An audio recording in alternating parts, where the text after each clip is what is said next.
Au nom du Père et du Fils et du Saint-Esprit. Amen. La paix de Jésus soit dans votre maison, sa paix et sa joie. Alléluia. Nous lisons le Saint-Évangile, chapitre de Saint Luc, chapitre 11, verset 15. Et on va commencer même au 14 à 36. Un autre jour, Jésus chassait un démon. Il s'agissait d'un muet. Le démon sortit, le muet se mit à parler, et la foule resta émerveillée. Il y eut quand même des gens pour dire « Il chasse les démons avec l'aide de Belzéboul, le chef des démons ». D'autres, pour l'embarrasser, lui demandaient un signe qui vienne vraiment du ciel. Mais Jésus savait ce qu'ils pensaient. Il leur dit « Tout royaume qui se divise court à la ruine. Tout royaume qui se divise court à la ruine. Les différents partis s'écroulent l'un après l'autre. Si vous dites que je m'appuie sur Belzéboul, pour chasser les démons, Satan est divisé, donc son pouvoir ne durera pas. Et si c'est Belzéboul qui m'aide à faire sortir les démons, qui donc aide les gens de chez vous quand ils les font sortir? Ce sont eux qui jugeront vos paroles. Quand je fais sortir les démons, le doigt de Dieu est là. Comprenez donc que le royaume de Dieu est venu jusqu'à vous. Quand le fort, bien armé, garde sa demeure, ses biens sont en sûreté. Mais voici qu'un autre plus fort arrive et triomphe de lui, et lui enlève les armes qui faisaient sa force et distribue ses dépouilles. Qui n'est pas avec moi est contre moi, qui ne rassemble pas avec moi disperse. Quand l'esprit impur est sorti de son homme, il va entrant par des lieux arides, à la recherche de quelque repos.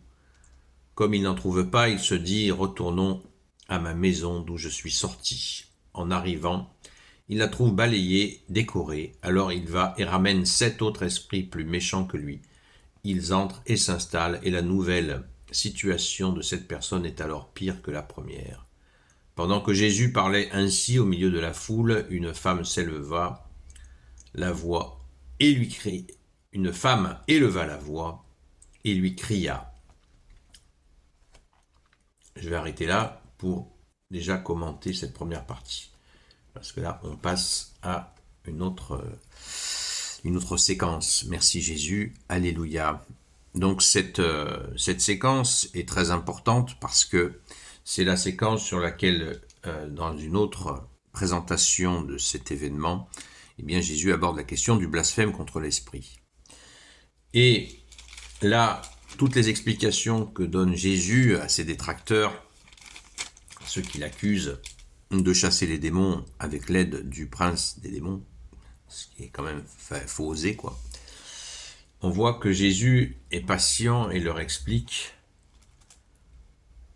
leur dit, déjà il les ramène à eux-mêmes et aux gens qui font partie de ces pharisiens, de ces maîtres de la loi qui harcèlent Jésus, vous le savez, nous le savons tous. Et il y a bien sûr des exorcistes dès cette époque-là. Donc Jésus dit, « Et si c'est Belzéboul qui m'aide à faire sortir les démons, qui donc aide les gens de chez vous quand ils les font sortir ?» Oui, Jésus nous montre par A plus B qu'il y a des exorcistes parmi ces gens-là. Et Jésus, bien-aimé, tu rajoutes, ce sont eux qui jugeront vos paroles. Parce que les gens qui pratiquent l'exorcisme, ils sauraient immédiatement que, effectivement, c'est impossible, ce qu'ils disent. Et Jésus en fait la démonstration en disant que le mauvais ne se bat pas contre lui-même. Et il en apporte toute la démonstration après. Donc, il les renvoie à du rationnel. Il accepte, tout en étant le Fils de Dieu, le seul Messie pour l'éternité, il accepte cette remise en question et il leur en donne des preuves pour s'adresser à leur intelligence. On verra plus tard que ce sera peine perdue, mais certainement que Jésus, en s'adressant à eux, il s'adresse aussi à ceux qui écoutent, les gens qui ont cette intelligence de comprendre que là Jésus est très concret, il leur donne des arguments pour comprendre rationnellement que effectivement ça fait aucun doute que Jésus chasse les démons par le doigt de Dieu, comme il le dit lui-même. Quand je fais sortir les démons, le doigt de Dieu est là.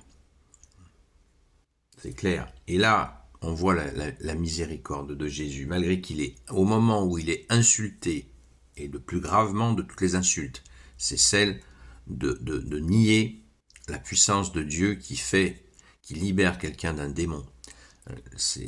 Là, on est vraiment dans le blasphème contre l'esprit. Comprenez donc que le royaume, il leur dit, dans sa miséricorde, il leur dit, comprenez donc que le royaume de Dieu est venu jusqu'à vous. C'est waouh. Et comprenez donc que le royaume de Dieu est venu jusqu'à vous.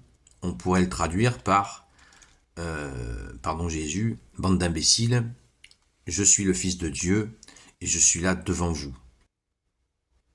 Moi, l'unique Messie pour l'éternité. Voilà comment on pourrait le traduire.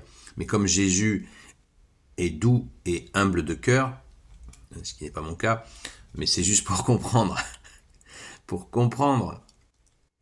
l'amour, malgré qu'il est insulté, ils insultent l'Esprit Saint, et Jésus leur dit, oh, je suis là devant vous, convertissez-vous, changez vos cœurs, vous avez tout faux, votre haine ne vous mènera nulle part.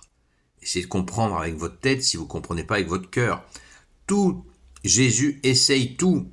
D'ailleurs, la similitude avec des situations que nous vivons aujourd'hui, et certainement à toutes les époques, mais je pense beaucoup plus encore aujourd'hui, elle est là.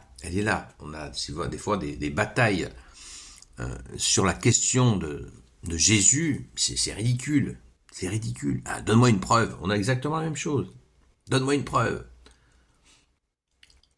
Verset 16. D'autres, pour l'embarrasser, lui demandaient un signe qui vienne vraiment du ciel.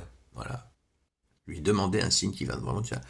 Jésus est en train de libérer quelqu'un du démon, d'un démon. C'est un muet qui se met à parler, vous l'avez entendu. Et il lui demande un signe venant du ciel. C'est délirant. Mais eux, ils voulaient un signe, vous voyez, comme un signe, comme un torrent de feu qui descend du ciel ou je sais pas quoi. Bref. C'est extraordinaire.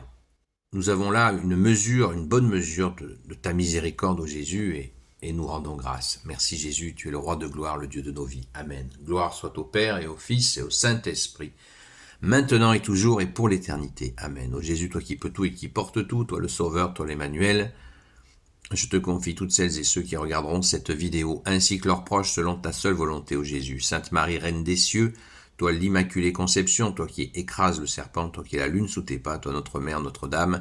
Saint Joseph, toi le juste et le saint, toi le sage, toi la terreur des démons, toi le saint gardien de la Sainte Église catholique apostolique. Sainte Marie-Madeleine, notre chère Sainte Patronne. Et vous, tous les saints et saintes, amis de toi Jésus, Saint Michel Archange, Saint Gabriel Archange, Saint Raphaël Archange, et vous, tous les anges qui servaient Jésus, je vous confie toutes celles et ceux qui regarderont cette vidéo, ainsi que leurs proches, selon ta seule volonté, ô Jésus. Gloire au Père, au Fils et au Saint-Esprit, maintenant et toujours et pour l'éternité. Amen. Alléluia. Rendez-vous ce soir sur la chaîne Seul Jésus Sauve, sur TikTok.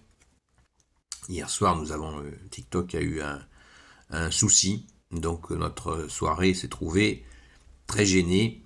Donc on reprend ce soir à 20h, comme d'habitude, à la grâce de Jésus. Pensez à faire les mises à jour de votre TikTok si vous ne voulez pas être embêté. Et je vous dis à très vite.